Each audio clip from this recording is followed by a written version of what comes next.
Athens City Shade Tree Commission meeting for December 13th, 2012. We have no tree permit or landscape ordinance issues, so we're going to move to the report by Ron Lucas.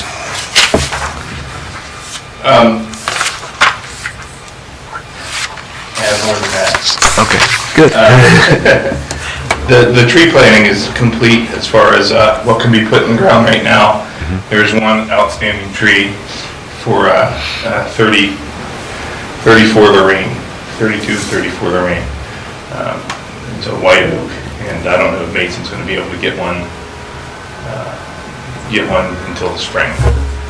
But he's looking into it. But everything else is planted for a total of about $4,300. So, not bad. How many trees did we get for that? At least 19, maybe more. Okay. At least 19. No, that's a good price. Yeah, not bad. Yeah. So, the Tree City USA application, there was a, I think it's corrected. You're all We set. had an error, but Ann and I worked together today and we figured it out. So, that's complete. Other than that, I don't have any report. Okay. How are we doing on the maintenance of our tree canopy? Are we anything to any more invaders from elsewhere? Yeah, did you hear about the walnut twig beetle, right?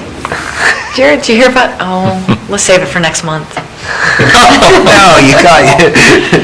Tease. It's apparent, I don't know much about it, but it is a pest that transmits, boy, I shouldn't have brought it up because it's a canker disease, I believe. Jared, do you know anything about this? Are you Googling it? I am. Let's see it. I should read They more found carefully when I get the emails from the Society of American Foresters, because they always have those things. Yeah, it's a new one, just came out the other day, but they're fine, Walnut twig beetle. Well, it's rolled in with that thousand canker disease. Yes, We talked it's about a that transmitter of that. They Oh, found okay, it in so it's- Ohio. They found the beetle in Ohio. They haven't found the disease, but the beetle carries it. And I wasn't able to find out if that beetle was native to the United States or not. I looked it up briefly the other day and didn't. Yeah, I'm just, whenever I show up, it's bad news, right? Native to Mexico.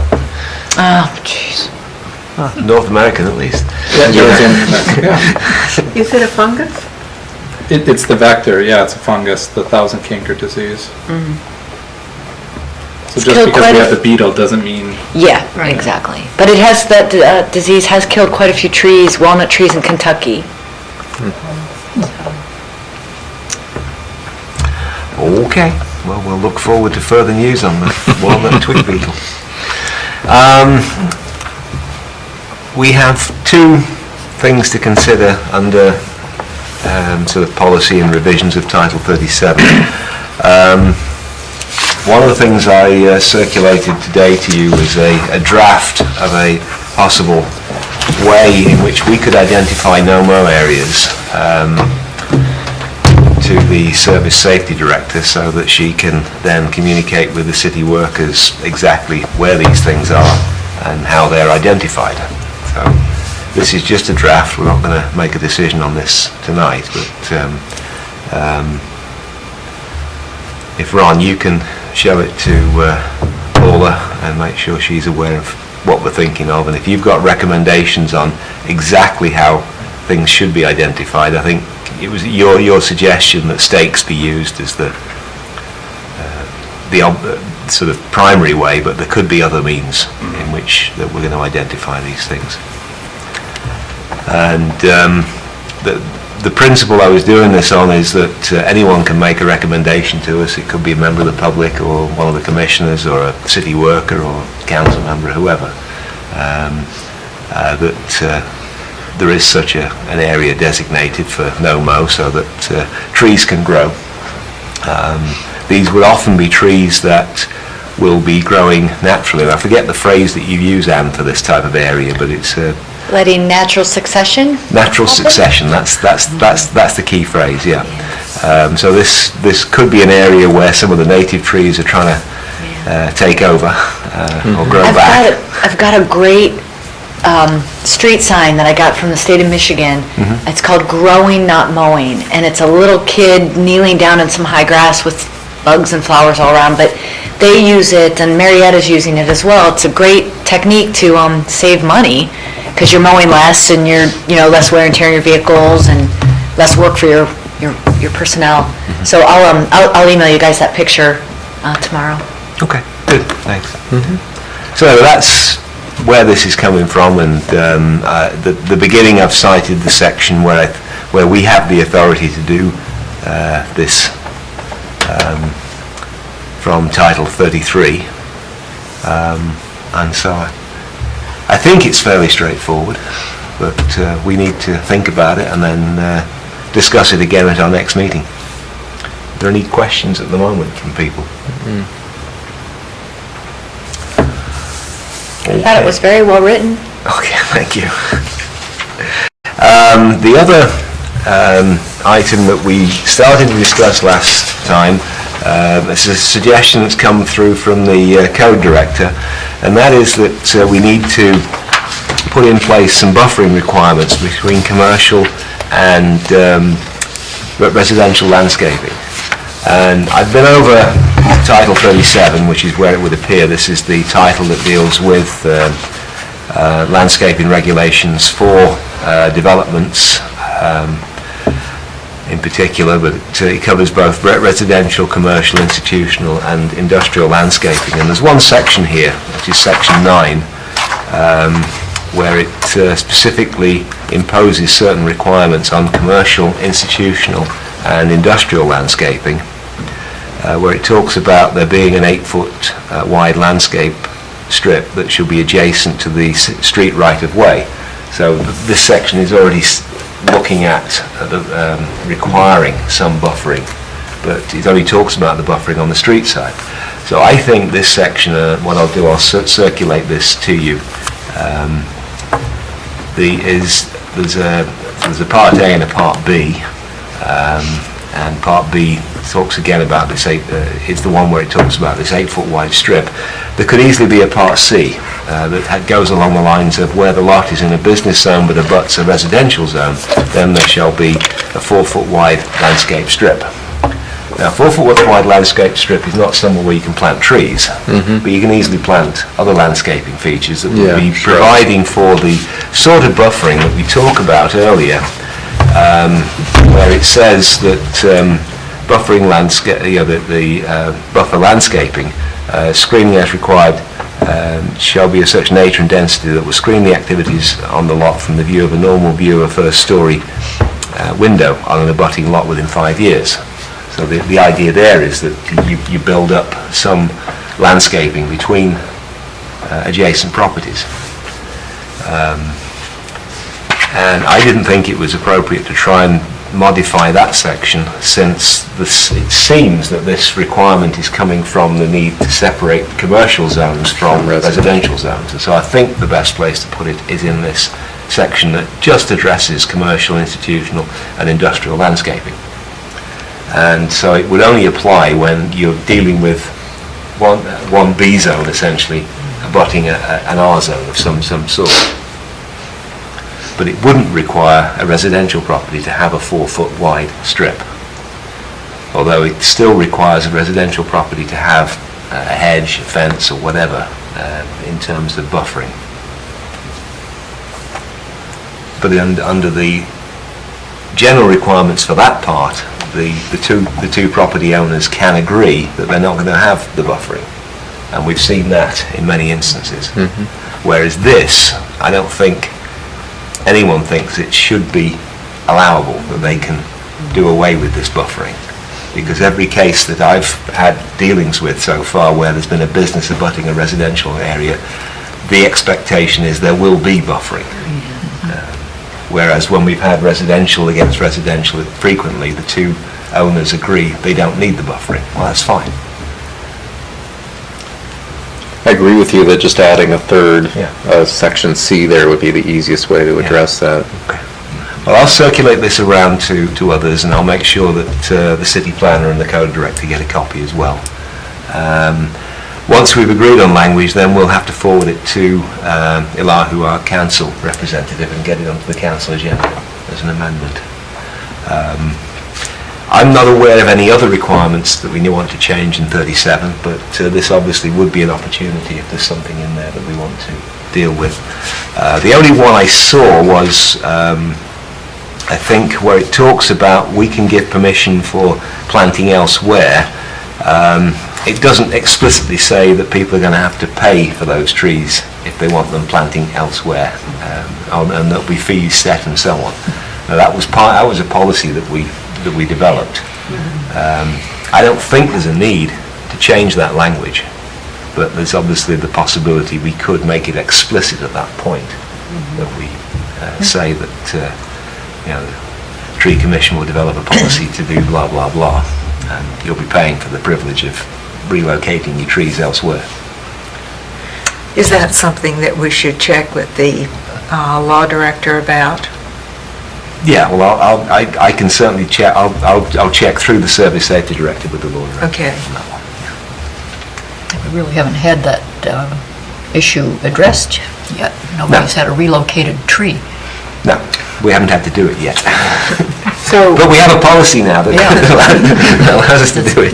It's refreshing. And we have a title that does say that we could do it. It's just that the title doesn't actually pull the two together, the policy and the possibility. Yeah. So, with that all said, that brings me to the end of everything I have. Do people have anything else they want to talk about? Ron? I meant to talk about this during my report. I would like to see us add some personality to the city's website, the Tree Commission's area. The new website is working fine, and the Tree Commission area currently has all the commissioners' pictures and short bios. I'd like to add the minutes from all the meetings and some of our other more common, like FAQ types of things. That's a good idea. Just so that there is some more information on the website. I know we talked about doing a Tree Commission website for a number of years. I think we have the resources available to go ahead and move forward with it. So if you guys have any comments or things we'd like to see on that website. Well, there is one thing that I noticed we are supposed to maintain, and that's a list of trees whose roots are known to cause damage to pavements and other public works. Now, we've got a list of trees that we recommend, but I don't think we've got a banned list at the moment. no, I thought we had a list of better not to plant, but not necessarily having to do with sidewalks, because there is that whole issue that a lot of trees, many instances where people will point at a buckled sidewalk and they'll say, see, that tree, that's done it. Whereas in fact, we know from a man in Cincinnati who's done a lot of research that it's really often the Poorly designed sidewalk. sidewalks, yes. So, well, they reach the end of their lifespan. Yes. And then they start letting air in and water and Yeah. trees Yeah, take advantage of we it. need sidewalks designed to last 100 years. Well, yes. Or we need to have a policy where the sidewalks have to be replaced, Yeah. when, That was one thing I noticed that, as I say, we already have a list of suggested large shade trees, but it actually says in Title 37 we're supposed to have a list of ones that well, we are known to cause damage. we have an informal list, don't we, of trees that we do not recommend to be planted, like box elder and... I don't know if that's on the website. That may not. No, I not on the just- website, no. but No, somewhere. but you were saying that there were things that we could put on the Yeah, website. the list, the shade tree list is on there, easily linkable from that page, so we can add other items very easily. Yeah. Yeah, we used to have that in an old brochure that was almost like a thou shalt not plant Yeah, these trees. right. Starting with box. Frequently asked questions would be pretty simple to do. You could always stick a list like that in a frequently asked question. What trees can't I plant? See the link to our recommended and not recommended tree list. Tree of Heaven is another one that we don't want planted. Yeah.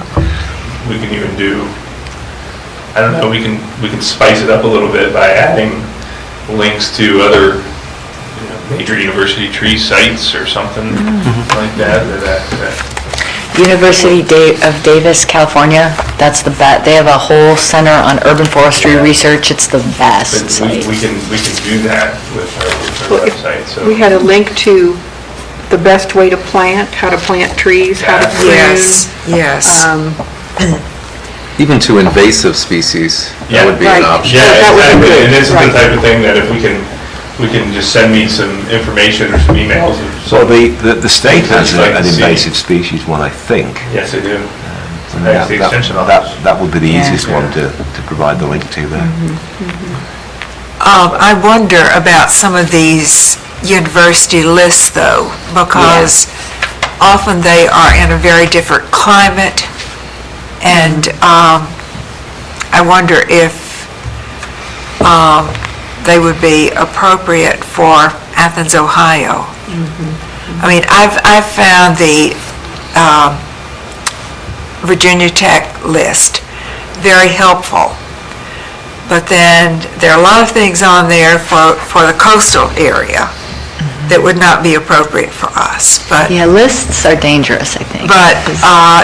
things that for their mountain areas and some of the Piedmont areas are very appropriate for us.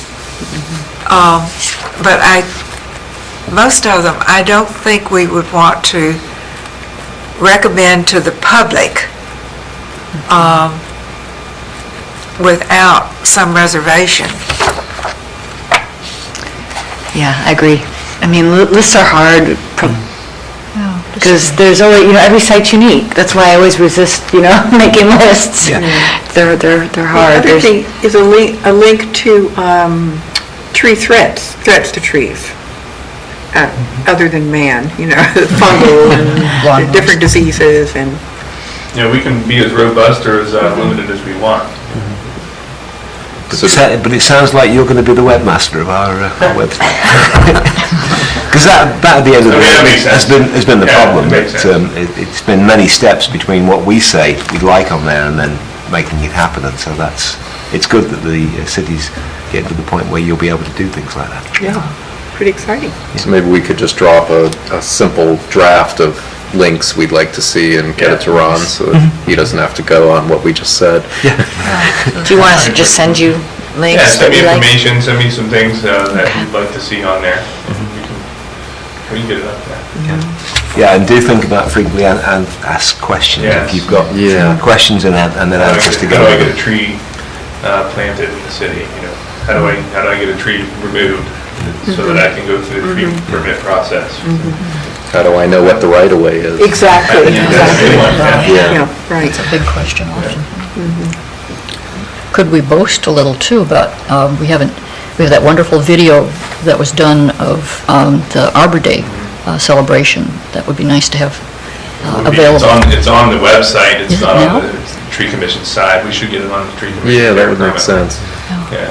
Now, one way to handle that is to get them onto YouTube and then put a link on the site back up to YouTube. I don't know if the city's It's thought about below. using YouTube. It's on YouTube. It's on YouTube, okay, Yeah. well then We all you need is suggested the that link last time. back from, That's how I did it in our Tree City USA document or application. There was no way to put a YouTube link in there, so I created a Word document with the YouTube link and sent it in.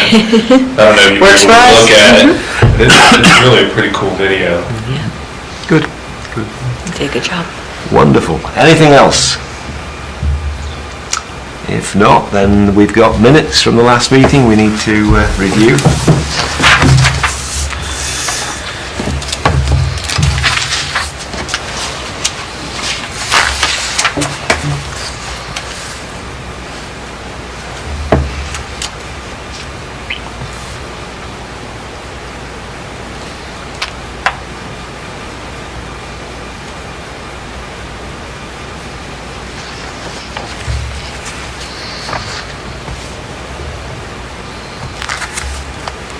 I'm going to change the title of that from policy, because it's the policy of relocating trees, I think, for Title 37.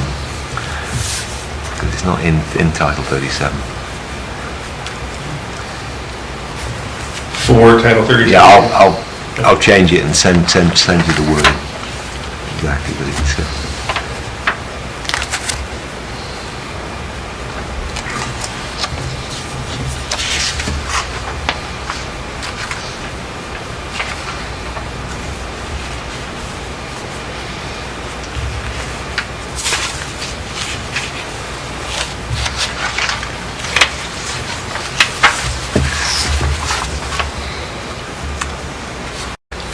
We have a motion to approve the minutes as...